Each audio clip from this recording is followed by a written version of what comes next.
We all love to debate who the best manager in the Premier League is right now. Pep, Arteta, Klopp before he left, or maybe someone else. But here's a question football fans rarely ask. Who was the best player out of today's Premier League managers? Some were genuine stars. Others, well, let's just say their coaching careers have been a lot more impressive than their playing days. In this video, we're ranking all 20 Premier League managers for the 2025-26 season by their success as players, from those who barely played to the legends who defined an era.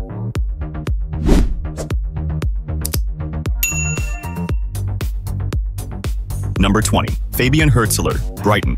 We start at the bottom with Brighton's young boss, Fabian Hürzeler. A midfielder who came through Bayern Munich's academy, Hürzeler only played for their reserve side. He retired from professional football at just 22 years old, a remarkably early end, but clearly the right call, since it allowed him to focus on coaching. As a player, not much to remember. As a manager, watch this space. Number 19. Thomas Frank, Tottenham Hotspur. At 19, it's Tottenham's Thomas Frank. Unlike most on this list, Frank never actually made it to professional football. He stopped playing in his mid-20s and jumped into coaching almost straight away. By 31, he was coaching Denmark's under-16 and under-17 teams. No playing highlights here, but Spurs fans hope his tactical brain makes up for it. Number 18. Vitor Pereira, Wolves. Number 18 is Wolves manager Vitor Pereira. Another midfielder, Pereira only ever played at amateur level in Portugal. He never broke into professional football and retired at 28 before pursuing coaching. Not much of a playing legacy, but like others here, he's proving himself from the touchline instead. Number 17. Daniel Farke, Leeds United. In 17th place is Daniel Farke, now at Leeds United. Farke spent his entire career in Germany's lower leagues, mostly for SV Lippstadt and Paderborn. He was a striker, but not a prolific one. He played for years, but never made it to the Bundesliga. Still, that long grind gave him the resilience that serves him as a coach today. Number 16. Régis Le Bris, Sunderland. At 16, Sunderland boss Régis Le Bris, a right-back who played for Rennes, his 9-year career was unspectacular. His best season saw him make 19 league appearances, never becoming a true first-team regular. Solid professional, but not exactly memorable. Number 15. Graham Potter, West Ham United. Next up, Graham Potter at West Ham. A defender who played for a variety of clubs like Birmingham, Stoke, York City, and West Brom, Potter managed over 300 appearances but never played in the top flight. He retired at 30 to pursue coaching, and we can safely say he chose the right path. Number 14. Unai Emery, Aston Villa. At 14, Aston Villa's mastermind Unai Emery. Before he became known as Mr. Europa League, Emery was a hard-working midfielder in Spain. He started at Real Sociedad, but played only 5 matches before spending most of his career in the Segunda division, racking up over 300 appearances. Not flashy, but dependable. Clearly, his genius was always in management. Number 13. Marco Silva, Fulham. Number 13 goes to Marco Silva of Fulham. A defender who spent his whole career in Portugal, Silva played for 9 different clubs but never really stood out. His best spell came at Estoril, where he eventually transitioned into management. Like Emery, far better on the sidelines than on the pitch.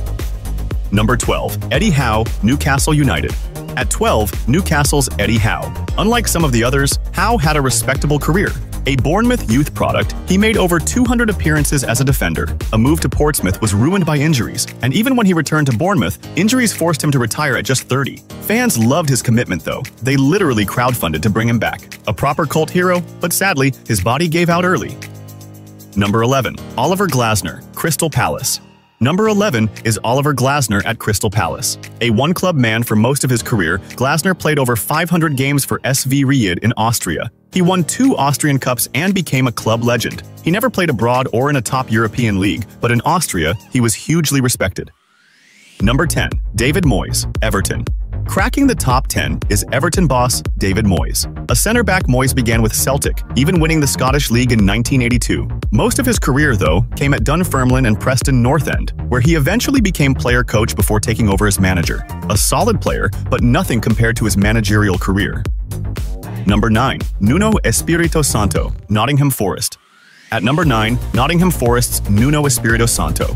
A goalkeeper who played for Porto, Deportivo La Coruña, and Vitoria, Nuno's career highlight was being part of Porto's 2004 Champions League winning squad under Jose Mourinho. He didn't play in the final, but hey, a Champions League medal is a Champions League medal. And fun fact, he even scored a penalty once in a domestic cup tie.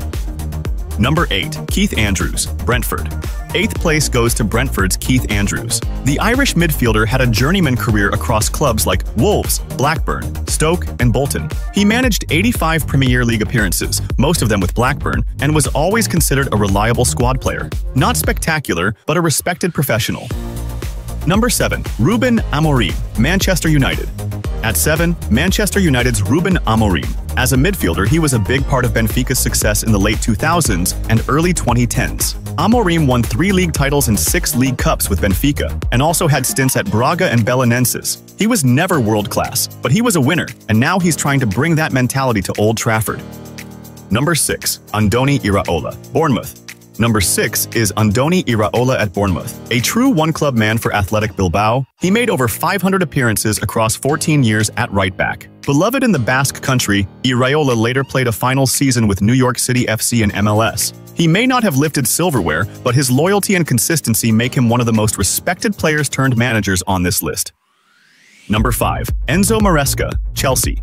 At 5, Chelsea's Enzo Maresca. Believe it or not, Maresca's career included time at giants like Juventus, Sevilla, and even Barcelona. His biggest achievements came with Sevilla, where he won 2 Europa Leagues, a Copa del Rey, and a UEFA Super Cup. He also had success with Juventus, winning a Serie A title in the early 2000s. A proper decorated career, even if he was never the star of his teams. Number 4. Scott Parker, Burnley.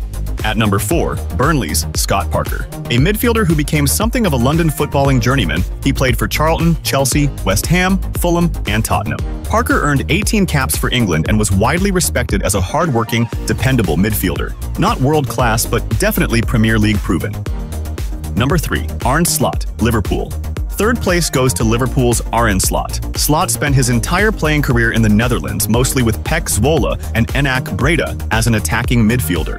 He racked up over 100 goals and 50 assists, incredible numbers for a midfielder, and twice won promotion with PEC Zwolle. A hugely underrated player domestically, Slot was known for his vision and intelligence. Number 2. Mikel Arteta, Arsenal. Runner-up is Arsenal's Mikel Arteta. A classy central midfielder, Arteta played for Rangers, Everton, and Arsenal, where he eventually became captain. At Everton, he was beloved as one of the league's most consistent midfielders. At Arsenal, he provided leadership during a difficult era for the club. Add in spells at Barcelona's academy and Real Sociedad, plus 18 years of top-level football, and you've got a seriously good player who might now be an even better manager. Number 1. Pep Guardiola, Manchester City. And at number 1, no surprises, Pep Guardiola. As a defensive midfielder for Johan Cruyff's Barcelona Dream Team, Pep revolutionized the role. He won 6 La Liga titles, a Copa del Rey, the UEFA Cup Winners' Cup, and most famously, Barcelona's first ever European Cup in 1992. A Catalan icon, Pep also earned 47 Spain caps. Later in his career, he played in Italy and Mexico, always soaking up tactical knowledge. Simply put, Pep was an elite player, and now he's arguably the greatest manager in football history. Number 1, without question. So there you have it, all 20 Premier League managers ranked by their playing careers. From those who barely played to those who conquered Europe, it's fascinating to see how different their journeys were before stepping into the dugout. Which one surprised you the most? And do you think being a great player actually makes someone a better coach? Let us know in the comments below, and don't forget to like and subscribe for more football content. Thanks for watching.